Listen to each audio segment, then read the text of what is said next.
Hey folks, I'm Mike. Do you hate ads? I hate ads. You know what I like? Patreon.com/Inkdependence. It keeps this blog ad-free.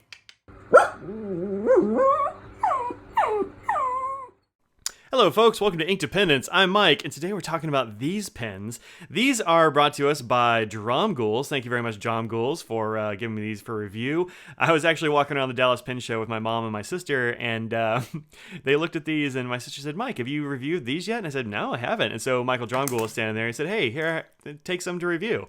And so I did. These are the Yooker Yooth, and they're listed variously as fiber pens or felt pens or something like that. I don't think they're really either, but we'll talk about that in a sec. And these are the plastic body ones. They go for like 10 to 12 bucks a piece. They come in 4 different tip sizes, and the tips are labeled here. This is obviously the 1.0. They come in 0.8 millimeter, 1.0, 1.2, and 1.4. And I have the 3 larger sizes here to test out. These 2 I'll show you writing samples with. They're not tremendously wide, so if you're thinking like, oh, 1.4, that's unusable. Not really. I think it's a totally usable pen. So let's talk about these and kind of what they're like and like features, and I'll give you a little writing sample, and that'll be it. All right, so these are a really interesting pen because they take fountain pen ink, but they are not a fountain pen. These are listed as I said, being either a fiber point or a felt tip or something like that. And so that's a little bit misleading because I think what these actually are is a porous point. So the differences there are, I don't know, kind of slight, I suppose, but it's a materials difference. So you might be familiar with like some of these things like the Pigma Micron, which have these little, these are for like drawing and drafting and all that kind of stuff. And they have this like hard tip on there that doesn't deform as you write with it, right? So basically what you have here is a porous point pen, and it has little tiny holes in there that let the ink flow. But it gives you a very precise measured ink flow, and it doesn't bend. So that's the way this one and these Pentel Finitos and the Sharpie pen, which probably everybody has a few of. And then some versions of this one. The Papermate Flair is actually kind of an interesting one. I'm not sure if this is porous point or if this is a felt tip.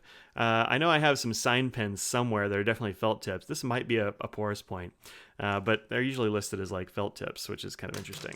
So let's see the difference between a felt tip and a porous point proper. And the easiest way I think is with these 2 Stabilos. So this is the pen 68 and this is the .88. And they're both Stabilos. They're both very nice pens. I've got a bunch of both of these. And here's the difference. So the one on the top there, the red one, that's a felt tip proper. When you write with that one, it deforms the tip a little bit over time. It becomes like a brush, and it gets kind of looser, and you can you can push at it. This one's pretty new, and it hasn't had any real damage done to it, but you can feel it sort of give when you put it on the paper. It's nice. This one is the porous point, which is plastic and hard, and it doesn't move, and that's not going to deform. So this is, I think, really what's going on with the Yookers instead of the proper felt tips or sign pens or something like that. So don't worry about them wearing out, because I don't really think they are. But apparently you can buy just the tipping, just the, not the tipping, but just the section, right? So if you need to replace it for some reason, you can. And also they screw in and out of the same body. So if you just want to buy like one body and a bunch of sections, I guess you could. I haven't really seen the sections themselves.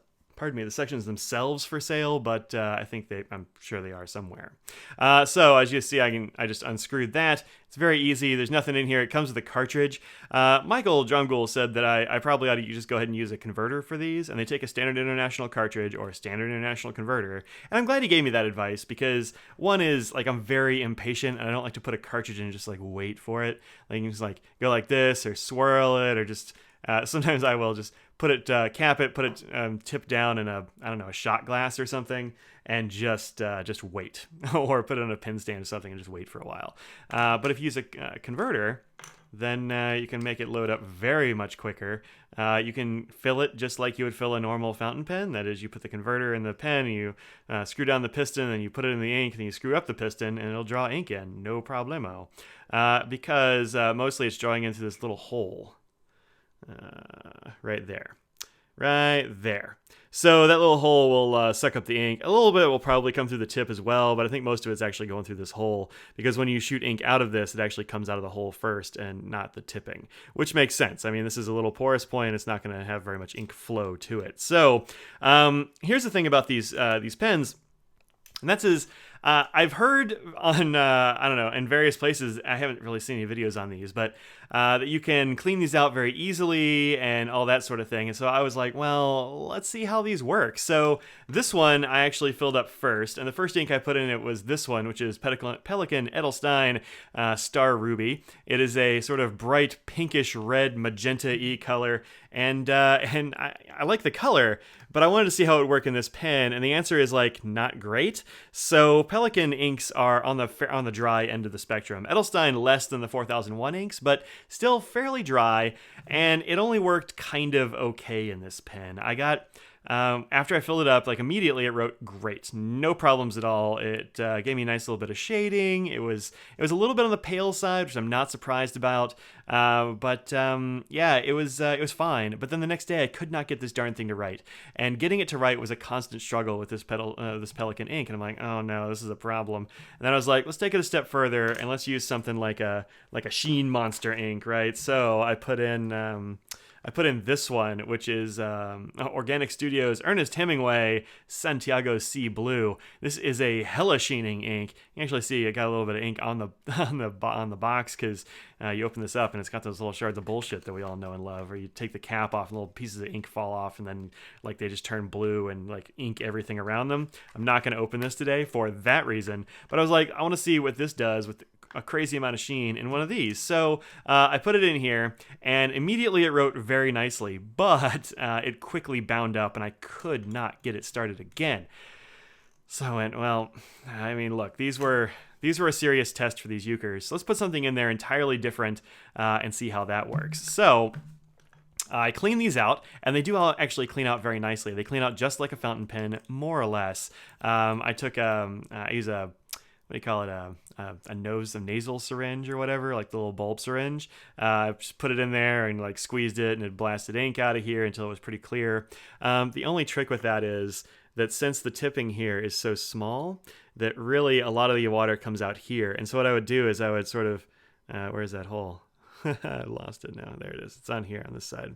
I'd put my finger over this and blast the bulb syringe with this side, and that forced more of the water out the front. And then I just I didn't think it was quite clean enough, because actually you can see just a little bit of red at the tip. Just a tiny bit of pink, no big deal. But this is a red ink, and so if anything was going to stain it, I thought this would. I just threw it in my my Sonic ultrasonic cleaner for a little bit. I don't know, a cycle is a couple of minutes, 3 minutes, something like that. And yeah, no problem. Came clean pretty darn well. Like I said, there's a little bit of pink staining there, but the second you put another ink in there, you're not going to notice that. So I cleaned that out, and I tried an entirely different ink, which was, this one has Aurora Black in it. You can see the tip there is now black. I think that's one of the cool things about clear feeds and this kind of stuff, is that you get this, like, you get to see the color. But that's Aurora Black, and Aurora Black is one of the wettest inks around. It's a very, very wet ink. I was actually going to try some of this with some White Lightning and stuff, but I decided let's just try an ink that's naturally wet. I think White Lightning would help out in these pens. That's a product that will increase the wetness of inks. I got this from Van Ness. It's just got a little eyedropper. You add like a drop or two to a bottle of ink, or to a vial of ink or whatever, and you get much wetter flow. But I decided to just try a naturally wet ink, and this is much better. And then I said, well, let's try an ink that's like it's not like the wettest thing ever, but it's definitely a bit thinner. And so I went with this one, which is Birmingham Pen Co.'s Rodman Gunpowder Tea, which is a really kind of, I don't know, it's kind of a crazy greenish yellowy color. And it's fairly thin. It's worked in all the pens I've used it in, but I wanted to see like what that would do. So I put some of that in there, and that's what's in this white pen. And the answer is that it works great. So let's do a little writing sample with these and show you how they work. Zoom. Okay, so firstly, this is the, what is this? The 1.2.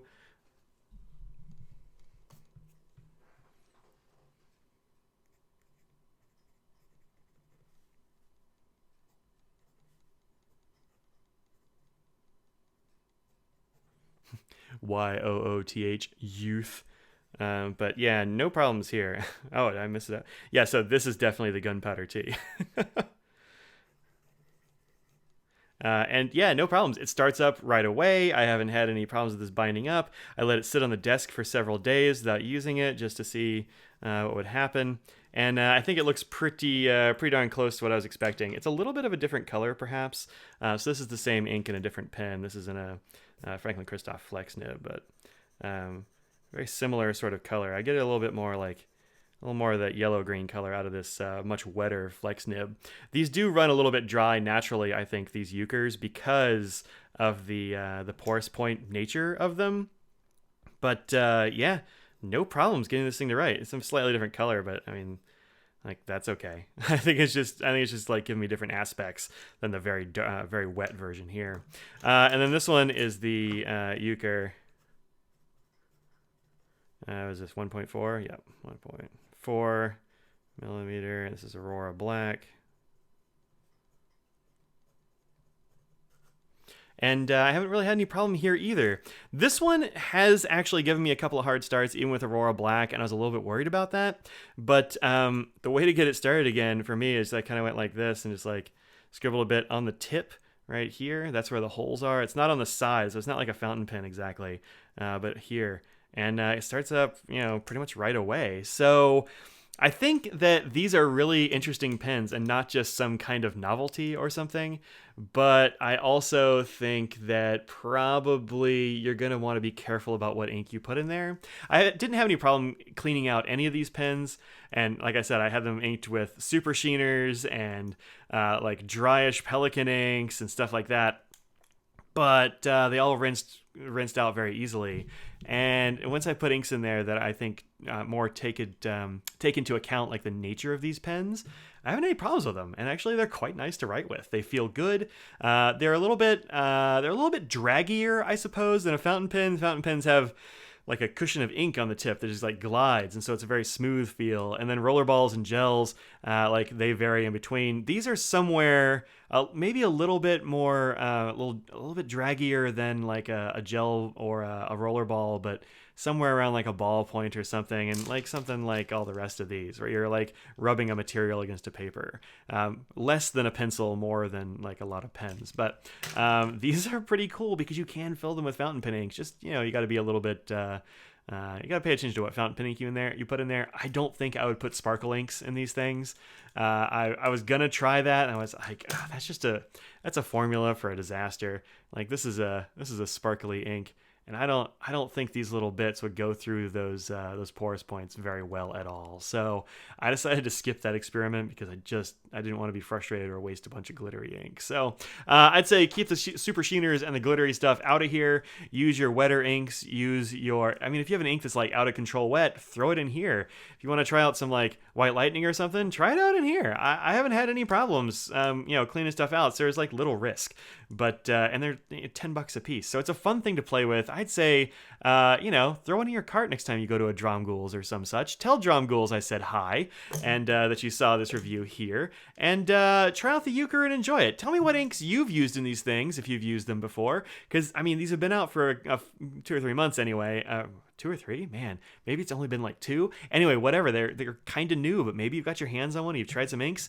Tell me what you put in there and how it worked out, because I'm real curious, and I can't try every ink. So, there you go. This has been the Yooker Yooth felt tip, fiber tip, marker pen extravaganza. Thanks again, Dromgoole, for letting me have these for review. And I will see y'all later. Find me on the internets. Tell a friend, like, comment, subscribe. That's it. Peace out.